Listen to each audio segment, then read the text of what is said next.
I've been collecting video games for about 5 years now, and obviously in those 5 years I have learned a lot of things. So that is what this video is about. I'm going to be teaching and talking about everything that I've learned collecting video games. What is up, you guys? Welcome to The Collective. My name is Furman, and in this video obviously we're going to be talking about collecting tips and tricks, what I've learned, what I can show you guys, and what I can do to help you guys, kind of navigate your way through the confusing world when it comes to collecting old school retro games and stuff like that. But before we get started, don't forget to like this video, share this video, and subscribe to my channel for more awesome content just like this. Alright guys, without any further ado, let's get into it. Alright, now first thing is first, and this is kind of a disclaimer. It's like rule 0. Like, not really a rule, but it's kind of a rule. It's like the most important guideline you can have when it comes to collecting. No lot or no sale is so important that you need to go bankrupt to get it. Like, there's just none, okay? If you see something online and you see, I don't know, some type of game that you really want, and it's a crazy deal and you just don't have the money, or it's gonna make you, kind of make some not so wise choices, just pass on it. Like, it is just not worth it.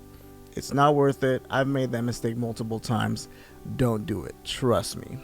But yeah, first things first is obviously going to be the platform that you pick. What platform are you going to use to find video games? Now, for me, local is the most important thing. So, actually going to retro video game stores, pawn shops, and also Facebook and or Craigslist. Now, when it comes to Facebook and Craigslist, I don't do Craigslist anymore just because, I don't know, there was a lot of sketchy people on there. It just wasn't that good of a site.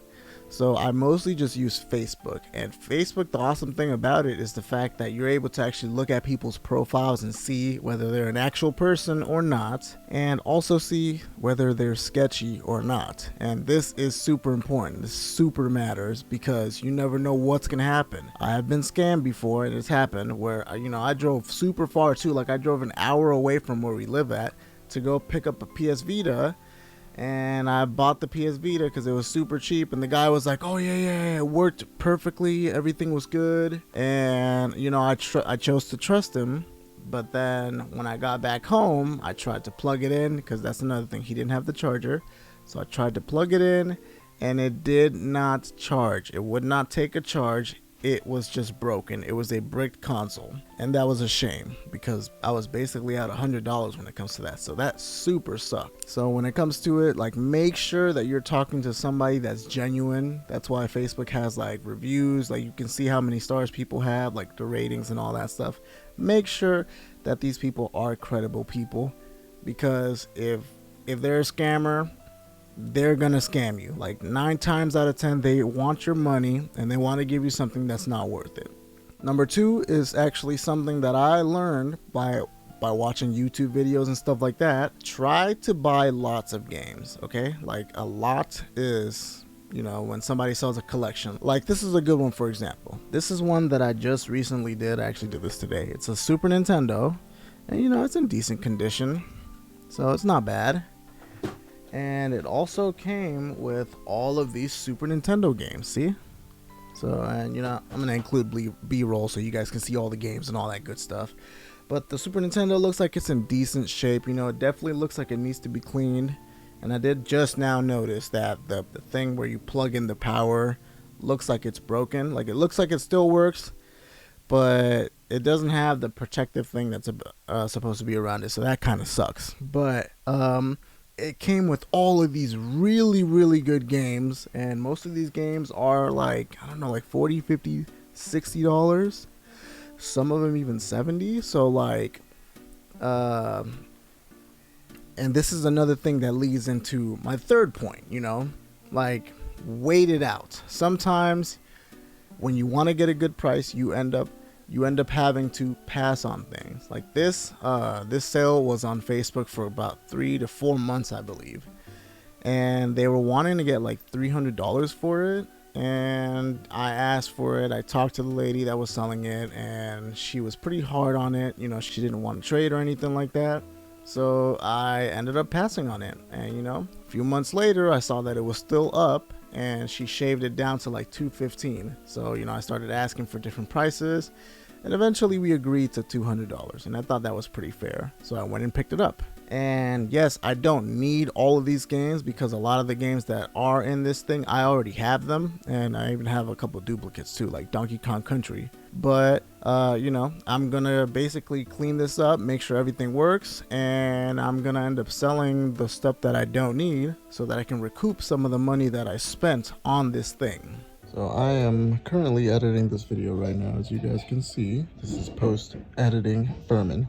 And yeah, I actually sold that collection to one of the game stores for $150, which was pretty nice because I didn't have to sell it to anybody else. I didn't have to piece it out or anything like that. So it was super nice. I was able to keep the games that I wanted to keep and then sell the rest off and not get scammed. Back to the video. Now that I think about it, this is another point too. When it comes to buying retro games, sometimes it's good to buy newer games that are like in print now, like a lot of the Nintendo Switch games, PS5, PS4 games. You buy those games and you trade them for retro video games. A lot of people do that, and there's even this one guy on Instagram that does this, where he'll buy consoles and he'll basically flip them. Like, he'll ask people to trade for retro games for whatever they have, and you know, like typically it ends up being like, it has to be like double what the games are worth, and you basically get like a new console right there. So that is another thing, that's another pointer, another really good thing to do and to look out for. Now, another good tip when it comes to locally video game stores, like retro video game stores and pawn shops, especially pawn shops, are going to be your best friends. Guys, I am so serious when I say this. Like, usually the video game stores, they typically either end up being a little more expensive than eBay, which is unfortunate and makes no sense if you ask me, or they're just about right. And you know, usually if you develop a good relationship, which is key, they'll throw you some bones here and there. Like, they'll give you some games for a little bit cheaper than they're actually worth, and that's really cool.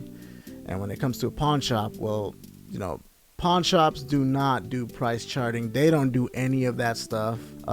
So they are a excellent way to get lucky. Like, seriously excellent. Now, I had the benefit of working at a pawn shop, so I have 2 or 3 stores that I go to regularly that, you know, they feed me stuff, you know, like typically they'll like sell me Nintendo Switch games and stuff like that, but every now and then they get retro games too.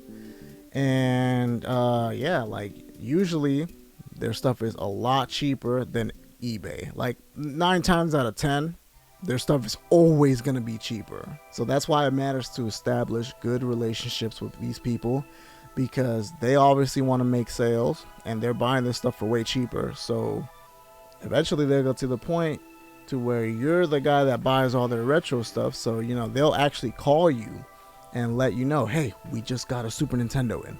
Hey, we just got a GameCube. Hey, somebody just sold a ton of retro games and they're all complete in box. You got to come pick them up. And that is amazing to be able to do that. That will help you bolster your collection. Like, the majority of the Switch games that I have, I think I have like close to 100. Most of them I got from the pawn shop, and I didn't pay $60 for each and every one of those games, if you know what I'm saying. I wouldn't even say I paid half price for those things. Pow! I got them for cheaper, but it's because I developed a relationship through working there, obviously. But you know, you can also do this when you're not working there, because I don't work there anymore, but they still call me and they still, you know, we still talk. So that is absolutely going to help big time. And you know, that also goes with other like sellers and collectors and stuff like that in town. You know, try to be a little more social and meet these people, because some of them are really friendly and some of them will talk to you. Sometimes they'll shoot you stuff. Like, I had this one guy where, you know, we're not friends, but like, he sells stuff and I sell stuff. Sometimes we've sold things to each other. And around that time when Nintendo Switch Online dropped the Nintendo 64 app, you remember when the Nintendo 64 controllers were out? they were sold out instantly. Somehow he was able to grab 4 controllers, 4 Nintendo 64 controllers, and he told me about it, and he said he didn't need 4. He was only gonna keep like 2 or 3 of them. So he decided to sell me one, and he sold it to me for retail, $50. So connections matter. Connections matter big time. And, you know, obviously don't be the guy that doesn't scratch anyone's back. You know, scratch their back like they will scratch yours. Definitely. Now, you guys follow these tips, and before you know it, you will have a fairly decent collection.